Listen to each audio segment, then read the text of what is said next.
Come on, come on, Rock. Go. Go on. Go. Go on. Or get up here.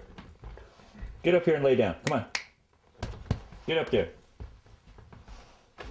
Now lay down. Now you stay there.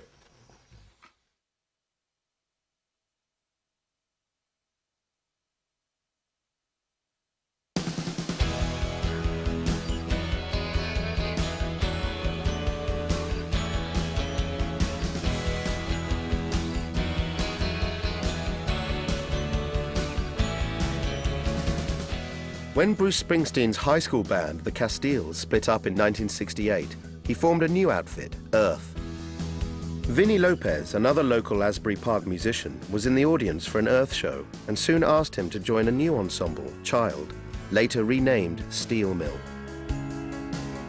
When we hooked up with Bruce, when I heard his band Earth, he was doing basically what all of the cover bands in the area at the time.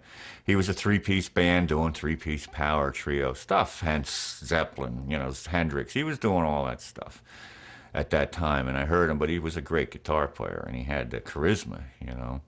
Bruce had his own stuff, and we had enough background in all kinds of cover material, playing all kinds of gigs, weddings, you know, we did all kinds of stuff. So when Bruce brought his stuff in, he had faith in us that we would just come up with our parts and know what he was talking about. And we did, in general, you know, most part. Most of the time we didn't have to work on much. We just did it. It was pretty cool back in those days. When we lived in Bradley Beach, we got a house on 4th Avenue in Bradley Beach, and everybody in the band basically lived there. Me and little Vinny lived in the attic. Danny and Flo had their room, and Bruce had his room. But we had a bumper pool table downstairs that we all used to get around and play bumper pool. So we'd all be playing, and we'd hear King Crimson on up in Bruce's room, you know, or Bob Dylan up in Bruce's room. He wouldn't be down there playing with us. He'd be up there listening to that stuff. So, you know, influences were there. Van Morrison, for one, you know, another one. One quote I read said he put more words in every song than Bob Dylan ever thought of, but nah, that's not true, you know. Bob Dylan put a few words in there himself. But Bruce, you know, he got a lot of his stuff from Dylan, you know. And like I said, Van Morrison and King Crimson was really, like, you know, he listened to that stuff. The band, you know, you go on naming stuff of the day that everybody listened to Big Pink. I don't know who you were, you know. So, you know, that's where it all came from, everything. You know, the Asbury Park sound. Everybody says, sound of Asbury Park. Well, it's from, you know, Chicago. It didn't come about because we said, oh, hey, let's make this new sound. It's not a new sound. It's an old sound. But it's a sound that goes in a circle and it keeps coming, makes people feel good. And that's what Bruce was all about, trying to make people feel good. Sure, we want them to dance. You know, I don't play drums because I like to see people sitting there. You know, if I'm playing drums, I like to see you kick your feet around. And I'll let you know. But that's the way we all were. We wanted to entertain the audience.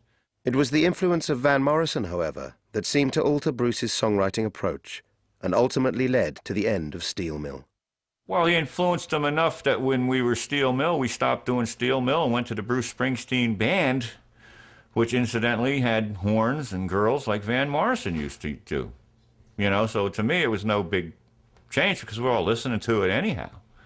You know, what Bruce wanted to do, he wanted to get out of that, what we were doing, jazzy, hard rock, country feel to more substantial, I guess, soul feel, I guess you'd call it, rhythm and blues feel, you know. He went in the other direction to do a new sound for him, you know, a new thing that he's always probably wanted to do. At that time, he probably really wanted to do that. He hears, you know, like you heard Van Morrison with the horns, and there's probably other groups, Chicago, I mean, you know, like, you know, they got the horn section, and they were great, you know, and Bruce knows that, and when it came to writing, his writing became less, I guess, epical, because Steel Mill, we do, like, sort of mini epics, to becoming more of a straightforward rock thing where the general public could understand more.